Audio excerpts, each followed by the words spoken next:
ይሄንን ቪዲዮ እስከ መጨረሻው እንድትሰሙት እፈልጋለሁ። እስከ መጨረሻው ከሰማችሁ በኋላ ከዛ በኋላ የፈለጋችሁትን መወሰን ትችላላችሁ።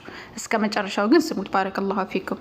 ሰሞነኛ የተነሳ ነገር አለ። እኔ በነገራችን ላይ የሆነ ሰው ተነስቶ ሰላወራ ተነስቼ ማውራት ብዙም ጊዜ ደስ አይለኝም። ከአብዛኛው ህዝብ ጋር ግር ማለትም ደስ አይለኝም። አብዛኛው ሰው እንደዛ ስለሆነ ማለት ነው። ግር ማለት በጣም ነው የሚያስጠላው፣ ግልጽ ነው።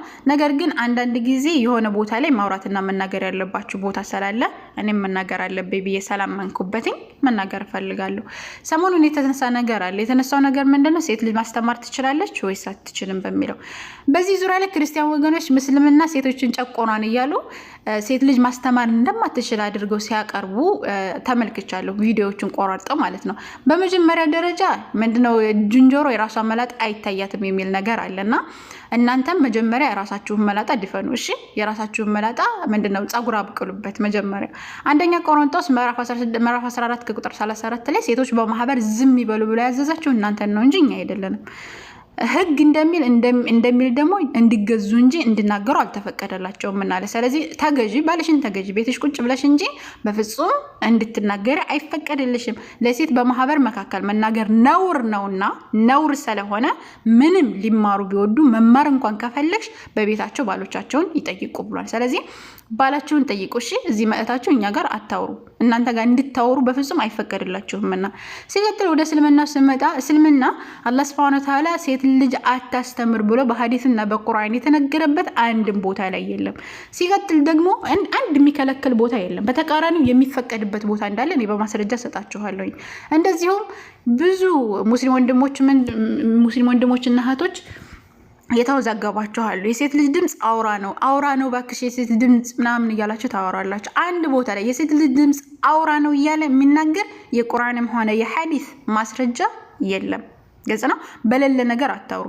አሁን እኔ ቀጥታ ማመጣላችሁ ምንድነው የመሻይኾችን ፈተዋ ራሱ አመጣላችኋለሁ። ሴት ልጅ በወንድ ፊት ማስተማር እንደምትችል በመጀመሪያ ደረጃ በመነገራችን ላይ ማለት ነው እስልምና ሴት ልጅ አታስተምር አይልም። ማስተማር ትችላለች።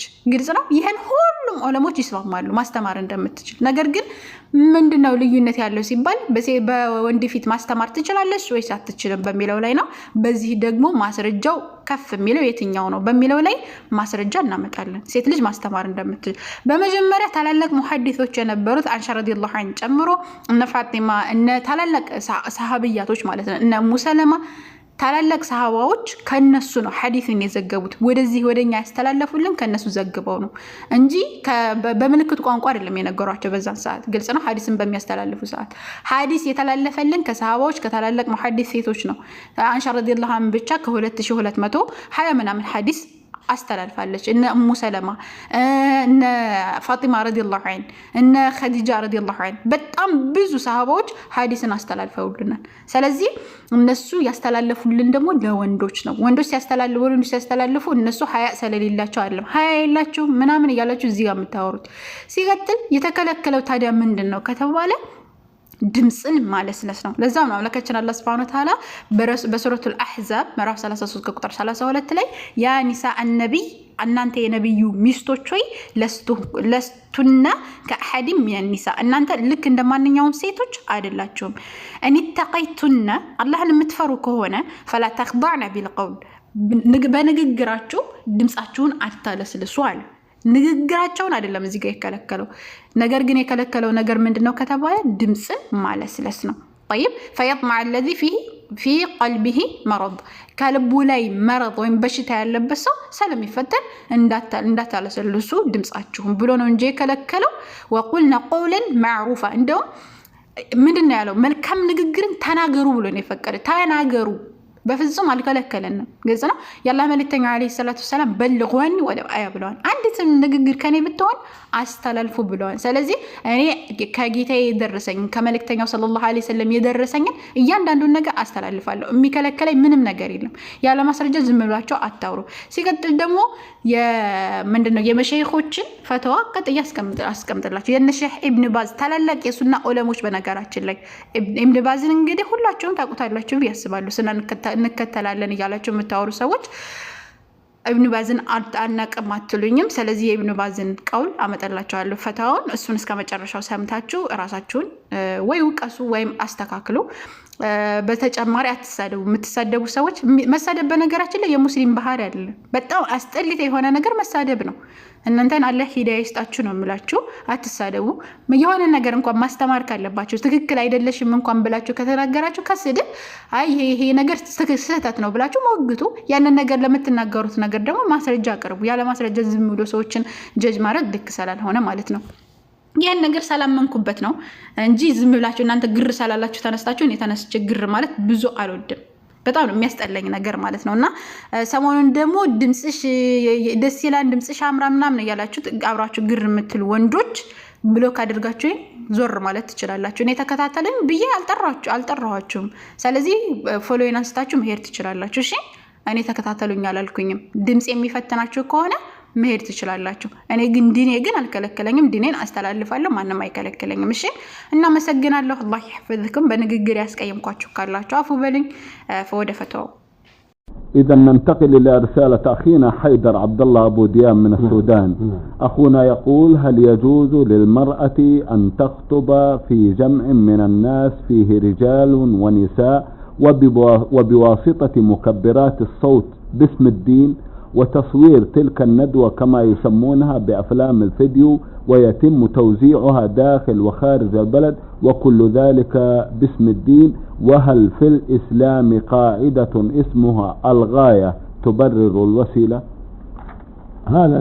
هذه الخطبة لا حرج فيها، وأن المرأة تخطب الناس وتذكر الناس وإن كان فيهم رجال لا منع من ذلك بالصوت العادي، لا بالخضوع ولا بصوت آخر منكر، كما قال جل وعلا: فلا تخضعن بالقول يا نساء النبي لستن كأحد من النساء لستن كأحد من النساء إن اتقيتن فلا تخضعن بالقول فيطمع الذي في قلبه مرض وقلن قولا معروفا. إذا كانت الخطبة قولا معروفا ليس فيه شيء مما يعتبر خضوعا في القول والمقصود النصيحة، فقد نصح الصحابيات وغير الصحابيات، نصحوا الرجال ونصحوا النساء، والله يقول سبحانه: والمؤمنون والمؤمنات بعضهم أولياء بعض يأمرون بالمعروف وينهون عن المنكر، ويقول سبحانه: ونحسن قولا ممن دعا إلى الله وعمل صالحا، وهذا يعم الرجال والنساء جميعا.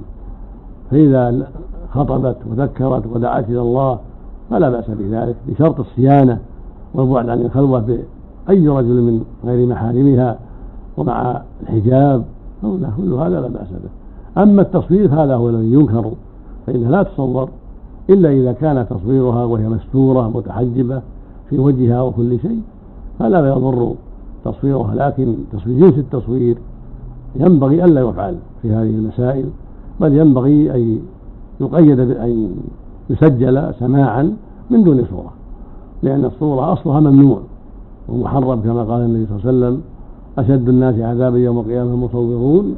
فلا حاجة إلى التصوير ولا حاجة إلى تصويرها، ولكن يسجل الكلام، تسجل الخطبة والموعظة وينفع الله بها من يشاء من دون حاجة إلى التصوير. نعم. بارك الله فيكم. صوت المرأة ليس بعورة. ايش؟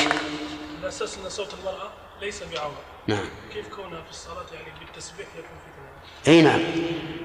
صوت المرأة ليس بعورة، لا إشكال في هذا.